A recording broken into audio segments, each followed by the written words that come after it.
Hello students, welcome to Economics Wala.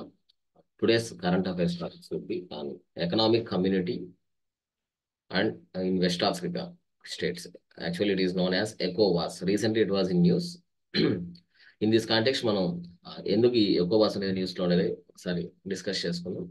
ఇది మనకి west African continent అండి. అంటే ఆఫ్రికాలోనే వెస్ట్ ఆఫ్రికన్ నేషన్స్, ఆ నేషన్స్ లో కొన్ని నేషన్స్ అన్ని కలిపి 1975లో ఒక ట్రీటీ ద్వారా, అంటే లాగోస్ ట్రీటీ ద్వారా ఒక రీజనల్ గ్రూప్ ని ఎస్టాబ్లిష్ చేసుకోవడం జరిగిందండి. జనరల్ గా ఒక రీజనల్ గ్రూప్ మనకి నాట్ ఓన్లీ వెస్ట్ ఆఫ్రికా, ఎక్కడైనా కూడా మనకు ఒక రీజనల్ గ్రూపింగ్ ఒకటి స్టార్ట్ చేశారంటే జనరల్ గా ఏంటంటే మెయిన్ గా ఎకనామిక్ బెనిఫిట్స్ కోసం, అంటే ఎకనామిక్ ఇంటిగ్రేషన్ కావచ్చు, లేదంటే అక్కడ ఏదైనా పొలిటికల్ ఇష్యూస్ ఉంటే పొలిటికల్ ఇష్యూస్ టర్మాయిల్ కాకుండా ఉండడానికి ఇలాంటి థీమ్ తోనే జనరల్ గా ఇలాంటి రీజనల్ గ్రూప్స్ అనేవి స్టార్ట్ చేస్తారు. సో ఈ సిమిలర్ కాంటెక్స్ట్ లో మనకి ఈ లాగోస్ ట్రీటీ ద్వారా కూడా ఎకోవాస్ అనే దాన్ని స్టార్ట్ చేశారు. అయితే రీసెంట్ గా న్యూస్ లో ఎందుకు ఉందంటే ఆల్రెడీ మిలిటరీ రెజిమ్స్, అంటే మా జనరల్ గా మిలిటరీ రెజిమ్స్ అంటే డెమోక్రటికల్లీ ఎలక్టెడ్ అయిన గవర్నమెంట్స్ కాకుండా కంప్లీట్లీ రన్ బై మిలిటరీ, దీన్నే జుంతా అని కూడా పిలుస్తారు. జుంతా అనే వర్డ్ మనకి జనరల్ గా మయన్మార్, ఈ కాంటెక్స్ట్ లో మయన్మార్ లో ప్రస్తుతం మిలిటరీ రూల్ రన్ అవుతుంది కాబట్టి ఈ కాంటెక్స్ట్ లో మనకి మిలిటరీ రెజిమ్స్ బుర్కినో ఫాసో కావచ్చు, లేదంటే మాలి కావచ్చు, లేదంటే నైజర్, ఈ మూడు కూడా ఏంటంటే విత్డ్రాల్ అయినాయని చెప్పి రీసెంట్ గా అనౌన్స్ చేయడం జరిగింది. వెస్ట్ ఆఫ్రికన్ బ్లాక్ ఎకోవాస్ నుంచి రీసెంట్ గా మేము విత్డ్రా అవుతున్నాం అని చెప్పి అన్నారు. అయితే దీన్ని it is also known as CEDEAO French. అంటే ఇక్కడ ఇది ఫ్రెంచ్ లో ఎందుకుందంటే మోస్ట్ ఆఫ్ ద కంట్రీస్ ఇక్కడ ఏంటంటే జస్ట్ లైక్ ఇండియా ఏ విధంగా అయితే బ్రిటిష్ కాలనియల్ స్టేట్ గా ఉందో, ఇక్కడ చాలా కంట్రీస్ కూడా, అంటే ఆఫ్రికన్ కాంటినెంట్ లో కూడా north African, west African countries లో చాలా వరకు ఫ్రెంచ్ ఇన్ఫ్లుయెన్స్ కూడా ఉంది కాబట్టి ఆ నేమ్ కూడా వాళ్ళు కన్సిడర్ చేశారు. It is the regional group which was established in 1975 through Lagos treaty. ఒక ట్రీటీ ద్వారా దీన్ని తీసుకురావడం జరిగింది. సో ఈ ట్రీటీ అనేది కూడా important. Some times Lagos treaty belongs to which one of the following block అని కూడా అడిగే ఛాన్సెస్ ఉంది. అయితే దీని మెయిన్ మ్యాండేట్ ఏంటంటే promoting economic integration among its members. So economic welfare integrate చేసుకునే దానికి దీన్ని మెయిన్ గా స్టార్ట్ చేశారు. ద విజన్ ఆఫ్ ఎకోవాస్ is the creation of borderless region. So మనకి ఏ విధంగా అయితే యూరోపియన్ యూనియన్ లో కామన్ మార్కెట్ ఏరియా ఏ విధంగా ఉందో అదే మాదిరిగా దీంట్లో కూడా ఒక బార్డర్లెస్ రీజన్ అనే దాన్ని తయారు చేసుకోవాలని చెప్పి స్టార్ట్ చేశారండి. That is well integrated and governed in accordance with the principles of democracy, rule of law and good governance. ఈ బేసిక్ ప్రిన్సిపల్స్ మీదనే రన్ చేయాలని చెప్పి ఈ బ్లాక్ ని తయారు చేయడం జరిగింది. అయితే దీనిలో మెంబర్ కంట్రీస్ చూసుకుంటే, సో నార్మల్లీ ఈ బ్లాక్స్ డైరెక్ట్ గా ఇండియాకి సంబంధించిన బ్లాక్స్ కాదు కాబట్టి ఈ మెంబర్ కంట్రీస్ అన్ని కూడా చాలా వరకు మనం ఐడెంటిఫై చేసేదానికి, అంటే రిమెంబర్ చేసేదానికి కూడా ఛాన్స్ ఉండదు. సో ఇవన్నీ దీస్ ఆర్ ద కంట్రీస్. అయితే ఎకోవాస్ larger aim to have a single common currency. అలాగే వీళ్ళకి ఒక కామన్ కరెన్సీ కూడా అచీవ్ చేయాలని చెప్పి అనుకుంటున్నారు. అలాగే create a single large trading block in areas of industry, వాళ్ళ ఇండస్ట్రీస్ లో, అలాగే ట్రాన్స్పోర్టేషన్ సెక్టర్, అలాగే telecommunications, energy, financial issues and social and cultural matters, వీటన్నిటిలో కలిపి కూడా largest trading bloc. Along with the goals of economic cooperation, it has attempted to quell military conflicts in the region. So general గా మనకి north African countries లో, north west African countries లో ఏంటంటే general గా military conflicts ఎక్కువ ఉంటాయి. ఈ military conflicts కూడా రాకుండా స్టాప్ చేసేదానికి ఇది ఒక బ్లాక్ ఒకదాన్ని తయారు చేశారు. It is also operated as a regional peace keeping operation known as ఎకోమాక్. మనకి యునైటెడ్ నేషన్స్ కి ఏ విధంగా అయితే United Nations peace keeping force ఉందో, సో ఈ ఆఫ్రికన్ కాంటినెంట్ లో ఏవైతే కంట్రీస్ ఉన్నాయో ఈ కంట్రీస్ మధ్యలో కూడా ఒక పీస్ కీపింగ్ ఆపరేషన్ కోసం ఒక రీజనల్ బ్లాక్ తయారు చేశారు. దాంట్లో దీన్ని ఎకోమాగ్ అని పిలుస్తారు, led by Nigeria in 1990s and early 2000s. So మనకి 1990s నుంచి 2000 మధ్యలో ఈ ఆపరేషన్స్ అనే దాన్ని తీసుకురావడం జరిగింది. అయితే ఇది హెడ్ క్వార్టర్స్ మనకి అబూజా, నైజీరియాలో ఉంటుందండి. అలాగే మనకి ఈ జుంతా లీడర్స్ ఇప్పుడు ఎవరైతే ఎగ్జిట్ అయిపోయారో బ్లాక్ నుంచి, వాళ్ళు మాలి, బుర్కినా ఫాసో, అలాగే Niger sign a charter, just like United Nations charter మాదిరిగా వీళ్ళు కూడా 2023లో ఒక చార్టర్ని ఎస్టాబ్లిష్ చేశారు. అదేంటంటే దాని మెయిన్ ఎయిమ్ ఏంటంటే నాటో మాదిరిగా, NATO like defence alliances known as alliance of Sahel states అనే దాన్ని ఎస్టాబ్లిష్ చేయాలని చెప్పి వీళ్ళు ఒక చార్టర్ను కూడా తయారు చేశారండి. సో మనకి ఈ నాటో అనేది వెరీ రీసెంట్ గా న్యూస్ లో కూడా ఉంది. నాటోలో రీసెంట్ గా మనకి టర్కీ, స్విట్జర్లాండ్, అప్లికేషన్ యాక్సెప్ట్ చేసింది. అంటే జనరల్గా నాటోలో ఉన్న కంట్రీస్ ప్రజెంట్ 31 ఉన్నాయి. 31 మెంబర్స్ కూడా ఫుల్ ఫ్లెడ్జ్డ్గా యాక్సెప్ట్ చేయాలి, అదర్వైజ్ నాటోలో మెంబర్షిప్ తీసుకునేదానికి కుదరదు. అయితే ఇక్కడ టర్కీ రీసెంట్గా స్విట్జర్లాండ్ కూడా యాక్సెప్ట్ చేయడం జరిగింది. సో ఈ కాంటెక్స్లో నాటో కూడా ఇంపార్టెంట్. ఈ నాటో వచ్చి మనకి వాషింగ్టన్ ట్రీటీ ద్వారా ఎస్టాబ్లిష్ చేయబడిందండి. Washington treaty.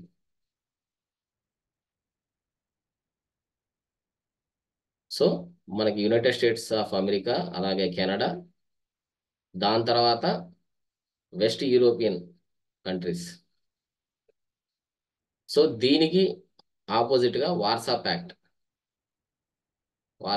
అని చెప్పి రష్యా, అంటే యునైటెడ్ యుఎస్ఎస్ఆర్ కింద ఉన్నప్పుడు, అంటే డిసింటిగ్రేట్ కాకముందు వార్సా ప్యాక్ట్ అనే దాన్ని తీసుకొచ్చారు. దాని తర్వాత ఈ డిసింటిగ్రేట్, వన్స్ యుఎస్ఎస్ఆర్ డిసింటిగ్రేట్ అయిన తర్వాత కూడా చాలా ఇయర్స్ వరకు ఈ వార్సా ప్యాక్ట్ లో మెంబర్స్ కంటిన్యూ చేశారు. దాని తర్వాత ఈస్టర్న్ బ్లాక్ ఏదైతే ఉందో, ఈస్టర్న్ బ్లాక్ లో చాలా కంట్రీస్ కూడా ఇండిపెండెంట్ నేషన్స్ అయిపోయాయి. దాని తర్వాత మళ్ళీ ఈ వార్సా ప్యాక్ట్ అనేది ప్రస్తుతం యాజ్ ఎఫెక్టివ్, అంటే నాటో మాదిరిగా ఇది ఇప్పుడు ఎఫెక్టివ్గా లేదని కూడా చెప్పొచ్చు. సో ఇది ఫస్ట్ టాపిక్ అండి. దాని తర్వాత నెక్స్ట్ రెండో టాపిక్ వచ్చి anti profiteering provisions under goods and services tax. So మనకి జిఎస్టీ అనేది ఒక కాన్స్టిట్యూషనల్ అమెండ్మెంట్ ద్వారా తీసుకొచ్చారు.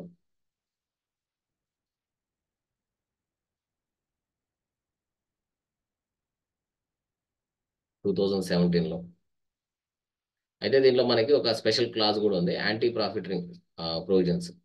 అంటే యాంటీ ప్రాఫిటరింగ్ ప్రొవిజన్స్ అంటే జనరల్గా మనకి జిఎస్టీలో స్లాబ్స్ ఏవైతే ఉన్నాయో, ఈ స్లాబ్స్లో ఇన్ కేస్ నువ్వు ఏదైనా ప్రోడక్ట్ పర్చేజ్ చేసినప్పుడు ఆ స్లాబ్ ప్రకారం నువ్వు ట్యాక్స్ పే చేస్తావు. ఇన్ కేస్ ఆ ట్యాక్స్ గవర్నమెంట్ నుంచి రెడ్యూస్ చేస్తే ఆ ట్యాక్స్ అనేది మళ్ళీ ఎండ్ కన్స్యూమర్ ఎవరైతే ఉన్నారో, ఆ ఎండ్ కన్స్యూమర్ అనే వాళ్ళకి ఈ బిజినెస్ ఎవరైతే చేస్తున్నారో ఈ బిజినెస్ వాళ్ళు వాళ్ళకి పాస్ ఆన్ చేయాలి. అంటే వాళ్ళకి వచ్చే బెనిఫిట్ ఏదైతే ఉందో ఆ బెనిఫిట్ కూడా వాళ్ళకి పాస్ ఆన్ చేయాలి. ఇలా పాస్ ఆన్ చేయకపోతే ఆ, దాన్ని మనం జనరల్గా ఏం చేస్తారంటే, ఈ పాస్ ఆన్ చేయకుండా ఉన్న బిజినెస్ల మీద మనం కంప్లైంట్ ఇచ్చే ఛాన్స్ ఉంటుంది. దీన్నే యాంటీ ప్రాఫిటరింగ్ ప్రొవిజన్స్ అని కూడా పిలుస్తారు.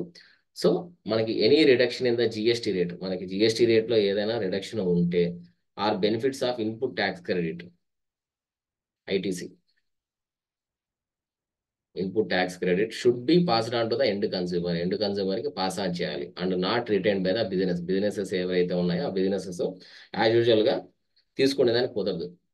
This is the basis of the anti profiteering provisions under GST. జిఎస్టీలో ఇది యాంటీ ప్రాఫిటరింగ్ ప్రొవిజన్స్ కింద వస్తాయి. Under anti profiteering provisions, it's illegal for a business to not pass on the benefits of the GST rate benefits to the end consumer. So ఇది illegal అని కూడా చెప్తున్నారు. Thereby indulging in illegal profiteering. దానివల్ల వాళ్ళు ఏంటంటే retain చేసుకున్న దాని ప్రకారం వాళ్ళు ప్రాఫిట్ పొందుతారు కాబట్టి దాన్ని ఇల్లీగల్ ప్రాఫిటరింగ్ అని చెప్తారు. సో దీన్ని కౌంటర్ చేసేదానికి యాంటీ ప్రాఫిటరింగ్ ప్రొవిజన్స్ అనే దాన్ని GST, goods and services tax దాంట్లో ఇంటిగ్రేట్ చేయడం జరిగింది. అయితే ఇక్కడ మనకి who regulates anti profiteering under GST అని చూసుకుంటే, the anti profiteering rules 2017 defined under section 171 of the central goods and services tax act prevents entities from making excessive profits due to the lowering of GST. The government has created a national anti-profiteering authority. So మనకి ఇక్కడ ఎవరు దీన్ని regulate చేస్తారంటే, national anti profiteering authority to find and take action against taxable registered persons indulging in illegal profiteering. So illegal profiteering ఎవరైతే తీసుకుంటున్నారో వాళ్ళ మీద action తీసుకునేదానికి జనరల్గా నేషనల్ యాంటీ ప్రాఫిటరింగ్ అథారిటీ అనే దానికి రైట్స్ ఉన్నాయి. NAA has the power to determine the methodology and procedure for determining whether a taxable person is engaging in illegal profiteering or not. So జనరల్గా ఏదైనా కంప్లైంట్ ఇచ్చినప్పుడు final decision NAA determine చేస్తుంది. అంటే ఏదైనా particular methodology ద్వారా కానీ లేదంటే procedure కానీ, వెదర్ ఆ పర్సన్ లేదంటే ఆ బిజినెస్ అనేది ఇల్లీగల్ ప్రాఫిటరింగ్ అనేది యాక్టివిటీస్లో ఎంగేజ్ అయిందా లేదా అనేది NAA అనేది డిసైడ్ చేస్తుందండి. అయితే ఇక్కడ మనకి ఏ విధంగా రిపోర్ట్ చేయాలంటే, ఎనీ ఇంట్రెస్టెడ్ పార్టీ ఎవరైనా కావచ్చు, జనరల్గా any interested party who has information to believe A taxable person, అంటే ట్యాక్సిబుల్ పర్సన్ ఎవరైతే ఇల్లీగల్ ప్రాఫిటరీలో ఎంగేజింగ్ అవుతున్నాడని చెప్పి డౌట్ ఉంటే లోకల్ స్క్రీనింగ్ కమిటీకి మనం రిపోర్ట్ చేయొచ్చు. ఈ లోకల్ స్క్రీనింగ్ కమిటీ ఏం చేస్తుందంటే, ఈ local screening committee state level కమిటీకి అపీల్ చేస్తుంది. దీని తర్వాత స్టేట్ లెవెల్ కమిటీ నుంచి state level plus central government ఇద్దరు కలిసి కూడా ఈ ఒక కమిటీని ఫామ్ చేస్తారు యాంటీ ప్రాఫిటరింగ్ మీద. అంటే అప్పుడు both state government central government కూడా రెండు ఇన్వాల్వ్ అయి ఉంటుంది. అయితే ఇక్కడ మనకి ఇన్వెస్టిగేషన్ చేసే డిపార్ట్మెంట్ వచ్చి director general of safeguards అండి. Director general of safeguards. Director general of safe guards.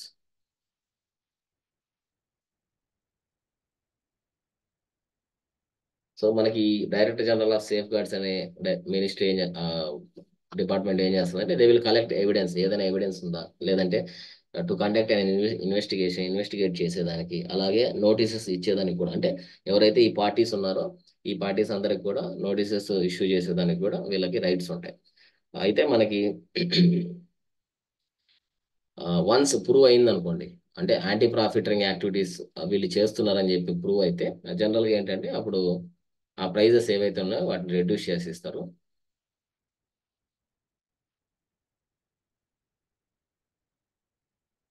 అలాగే ఎంత అమౌంట్ అయితే మనకు రావాల్సిందో ఆ అమౌంట్ కూడా ఈక్వలెంట్ అమౌంట్ని కస్టమర్స్కి పాస్ ఆన్ చేసేదానికి వీళ్ళు హెల్ప్ చేస్తారు. అదే మాదిరిగా ఇన్ కేస్ ఎక్సెసివ్ అంటే ఎక్స్ట్రీమ్ కేసెస్లో మనకి పెనాల్టీస్ కూడా ఇంపోజ్ చేస్తారు. పెనాల్టీ ఆ బిజినెస్ ఎవరైతే రన్ చేస్తున్నారో వాళ్ళ మీద పెనాల్టీస్ ఉంటాయి. అలాగే cancellation of GST registration. So GST registration కూడా క్యాన్సిలేషన్ చేసేస్తారు. So this is basic details about anti profiting provisions అండి. దాని తర్వాత మనకి పాండమిక్ ట్రీటీ ఉంది. సో ఈ పాండమిక్ ట్రీటీ మన కోవిడ్-19 టైంలో ఆల్రెడీ మనం చాలా ఇష్యూస్ ఫేస్ చేసాం ఈ పాండమిక్ ద్వారా. అంతకుముందు కూడా ఎర్లియర్ కూడా మనకి పాండమిక్ ఇష్యూస్ అయితే ఉన్నాయి. సో ఈ వరల్డ్ హెల్త్ ఆర్గనైజేషన్ ఏం చేసిందంటే it has urged the countries to sign on its pandemic treaty. ఒక ట్రీటీని తీసుకొచ్చిందండి, pandemic treaty, in order to fight global disease X.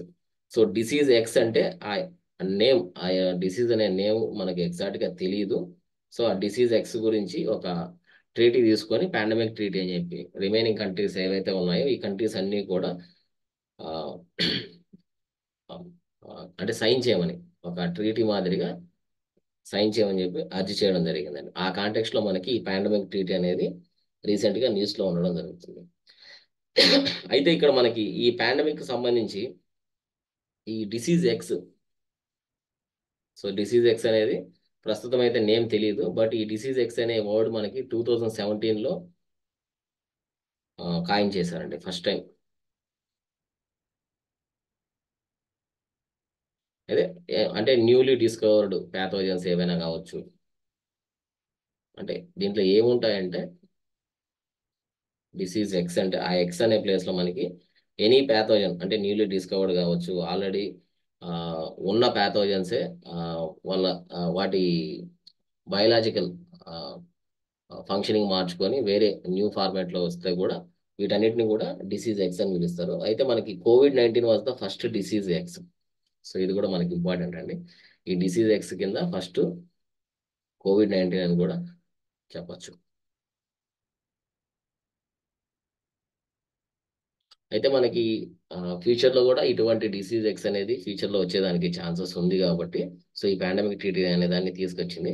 దీని మెయిన్ ఏమేంటంటే it is a global pandemic treaty to better prepare for and respond for future pandemic. ఏవైనా ఫ్యూచర్లో pandemics వస్తే వాటికి బెటర్గా ప్రిపేర్ అవ్వడానికి, అలాగే రెస్పాండ్ అవ్వడానికి ఫ్యూచర్లో దీన్ని పాండమిక్ ట్రీటీని తీసుకురావడం అయింది. అయితే మనకి కోవిడ్-19 పాండమిక్ తర్వాత WHO, world health organisation member states ఏవైతే ఉన్నాయో began planning a global accord. So ఒక గ్లోబల్ అకార్డ్ని తీసుకొని to better prepare the world for future pandemics అనే ఈ కాంటెక్స్ట్ లో మనకి ఈ పాండమిక్ ట్రీటీ అనేది వచ్చిందండి. అయితే 2023లో WHO పబ్లిష్ చేసింది a zero draft of the accord. ఇది ఒక ఫ్రేమ్ వర్క్ అండి, జీరో డ్రాఫ్ట్ అనేది ఒక ఫ్రేమ్ వర్క్.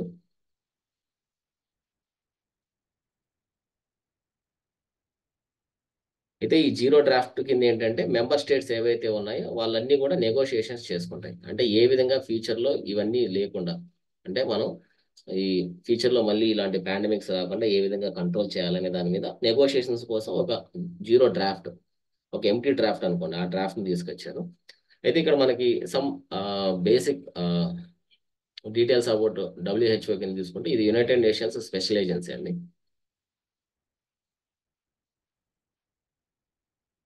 అయితే ఇది మేజర్గా వర్క్ చేసేది ఏంటంటే ఇంటర్నేషనల్ హెల్త్ ఇష్యూస్ మీద ఎక్కువ వర్క్ చేస్తుంది. International health issues. ఇది మనకి 1948లో ఎస్టాబ్లిష్ చేయబడింది. దీని హెడ్ క్వార్టర్స్ వచ్చి మనకి జెనీవా. ప్రస్తుతానికి అయితే ఇది మనకి 194 మెంబర్ కంట్రీస్ ఉన్నాయండి. అలాగే మనకి 150 కంట్రీ ఆఫీసెస్, అంటే మనకి 194 మెంబర్ స్టేట్స్, అంటే ఇవన్నీ కూడా కంట్రీస్ కింద తీసుకుంటే మనకి ఆల్మోస్ట్ 150 కంట్రీస్లో ఆఫీసెస్ ఉన్నాయి. అలాగే 6 రీజనల్ ఆఫీసెస్.